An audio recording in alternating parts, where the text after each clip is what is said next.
जय श्री राम प्रेमी भक्तों, हरि भक्तों को मेरा प्रणाम। प्रेमी भक्तों, परमपिता परमेश्वर का वह नाम जिसे ब्रह्मा विष्णु महेश भी जपते हैं, आखिरकार वह नाम है कौन सा, जिसे कि इन सृष्टि चलाने वाले, सृष्टि रचयिता, सृष्टि पालक और सृष्टि संहार करता तीनों देव उस नाम को जपते हैं। आखिर वह नाम है कौन सा? प्रेमी भक्तों, अगर आपको ये वीडियो थोड़ा सा भी अच्छा लगे तो इसे लाइक करना ना भूलें, सब्सक्राइब कीजिए हमारा चैनल जय श्री राम आपका सहयोगी। तो इस वीडियो पर आप बने रहे, आपको अच्छी जानकारी मिलेगी। देखिए, ब्रह्मा विष्णु महेश जो कि एक काव्यांश हुआ है कि एक समय की बात है जब शिव जी योग क्रिया कर रहे थे और माता पार्वती उनके स्थान पर आई, वहाँ पर आई तो उन्होंने देखा कि शिव जी साधना में बैठे हुए।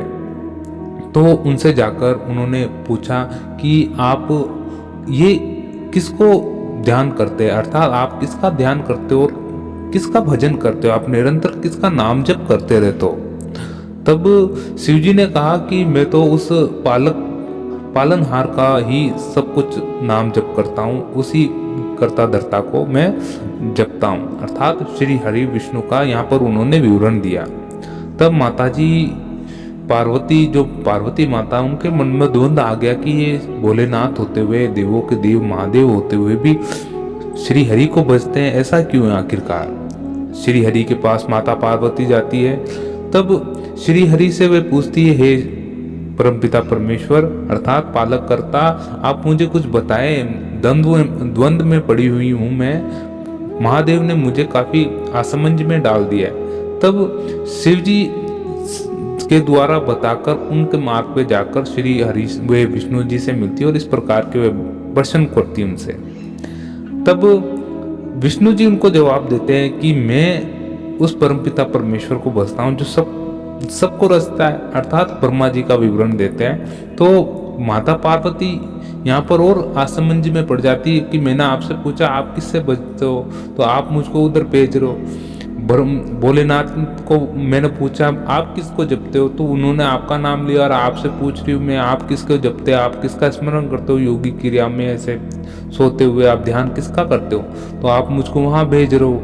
आखिर सही बात क्या है, मुझे स्पष्ट रूप से बताएं। तो वे मुस्कुराते ही रहते हैं। फिर भी पार्वती माता ब्रह्मा जी के पास जाती, ब्रह्मलोक, वहाँ पर पूछती है, ब्रह्मा जी आपको शत शत नमन है, मुझे एक बहुत ही बड़ी दुविधा में फंसी हुई, इस दुविधा का आप निवारण करें। तो ब्रह्मा जी बोलते कि ब्रह्मा जी से पार्वती मैया बोलती है आप किसका ध्यान करते हो, ये ध्यान मगन वेदों को लिए हुए, कमंडल लिए हुए, आप किसका ध्यान करते हो। तब ब्रह्मा जी बोलते कि मैं उस परम पिता परमेश्वर, उस रुद्र का ध्यान करता हूँ जो सबका ही संहार करता है, अर्थात शिव जी का नाम लेते हुए। तब तो बहुत ही असमंजस में पड़ जाती, इतनी दुविधा में पड़ जाती है माता पार्वती, तो अब क्या करूं, वो हताश होकर बैठ जाती है। तब विष्णु भगवान आके वहाँ दोनों देव अर्थात शिव जी, ब्रह्मा जी और विष्णु जी वहाँ तीनों प्रकट होते हैं और उनको बोलते हैं, श्री हरि उनको बोलते हैं माते कि हम तीनों जिस प्रभु का, जो परमपिता परमेश्वर है जिसका ध्यान करते हैं, वो प्रत्येक प्राणी में रमाया हुआ है, अर्थात वो मानव जीवन में जब वह जन्म लेता है तो उसके पास जाता है और मरण के बाद वह वापस छूट जाता है, अर्थात उसका प्राण।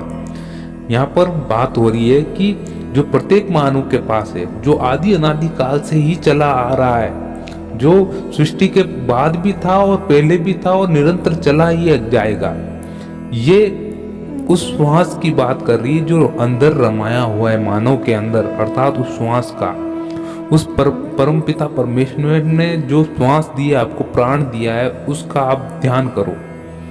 कि माता पार्वती को उस तरह से समझा रहे हैं, माँ पार्वती जो आप में भी है, जो हम में है, वो जो पूरे जगत में है, जो पूरी सृष्टि में फैला हुआ है, उस प्राण का जाप करो, उस अनंतनाथ का जाप करो, उस अजपा जाप का ध्यान करो जो इस श्वास में रमाया हुआ है। अर्थात माता पार्वती का संशय फिर भी दोनों हुआ, तो कैसे, किस प्रकार से श्वास का ध्यान किया जाए, किस ऐसे डिटेल पूछती है हमसे कि माता पार्वती की एक जगह बैठो और आप अपने ऊपर ध्यान दो, उस सांस पे ध्यान दो।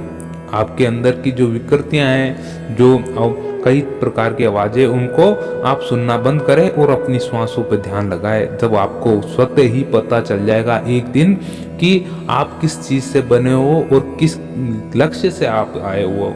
तो ऐसा कुछ विवरण दिया है इस ग्रंथों पे। इन ग्रंथों में ऐसा ही विवरण है कि माता पार्वती के मन में कैसा द्वंद आता है। एक प्रकार का और यहाँ पर द्वंद आता है माता पार्वती का और शिवजी भगवान का। ये वाक्यांश है, वो भी मैं आपको कह देता हूँ ताकि आपको उस परम पिता परमेश्वर का नाम का ध्यान पड़ जाए। कि एक बार क्या होता है, माता जी माँ पार्वती विष्णु सहस्त्र नाम का जाप करती है। शिवलिंग सामने होता है और माता पार्वती उस पर श्रृंगार कर रही होती है और पूजा ध्यान सामग्री के लिए तैयारी कर रही रहती है। तब शिवजी भगवान के भोजन का समय हो जाता है और वो माता पार्वती से बोलते हैं, पार्वती आओ साथ में मिलकर भोजन करते हैं, आओ। कि माता पार्वती जी ये कहकर टाल देती कि अभी थोड़ा तनिक रुको, थोड़ा समय है, मैं विष्णु सहस्त्र नाम का पाठ कर रही हूँ। तो ऐसे करके थोड़ा देर इंतजार करते हैं शिव जी कि हाँ थोड़ी देर इंतजार कर लेते हैं। थोड़ा तनिक ज़्यादा विलंब होने के पश्चात वे पुनः माता जी को आवाज़ देते, पार्वती आओ खाना खा लेते हैं, भोजन ठंडा हो रहा है।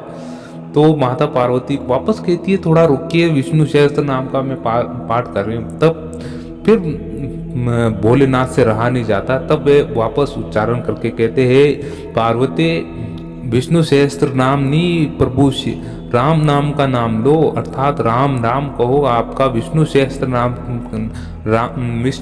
नाम के ये तुल्य है, समतुल्य एकदम। अगर आप राम नाम लोगे तो आप विष्णु सहस्त्र नाम बोलोगे, ये एक ही समान है।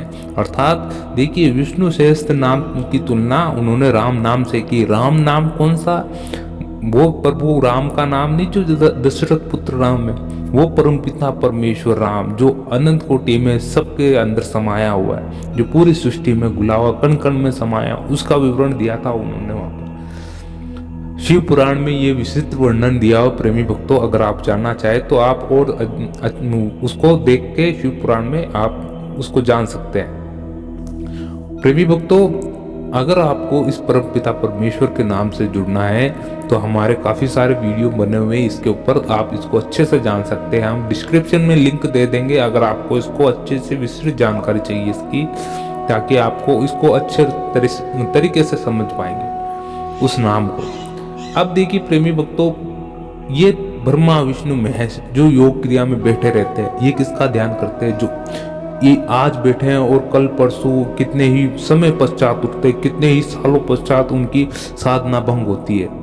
आप में हम में भी यह गुण है, ये आप अगर जान गए तो आपको परम पिता परमेश्वर से मिलने में और उस परम ब्रह्म से मिलने में, अर्थात स्वयं ब्रह्म है आप, वो जानने में आपको थोड़ा भी समय नहीं लगने वाला। इसलिए आपको ये वीडियो कैसा लगा जरूर हमें जानकारी दे। अगर वीडियो अच्छा लगा हो तो लाइक शेयर और सब्सक्राइब कीजिए हमारा चैनल। जय श्री राम, आपका सहयोगी प्रेमी भक्तों। मिलते रहेंगे और अगले वीडियो में, नए वीडियो में और अच्छे टॉपिक के साथ। तो प्रेमी भक्तों, आपको ये जानकारी कैसी लगी जरूर हमें कमेंट करके बताएं। तो मिलते हैं अगले वीडियो में। जय श्री राम, जय श्री कृष्णा, राधे राधे, जय श्री राम।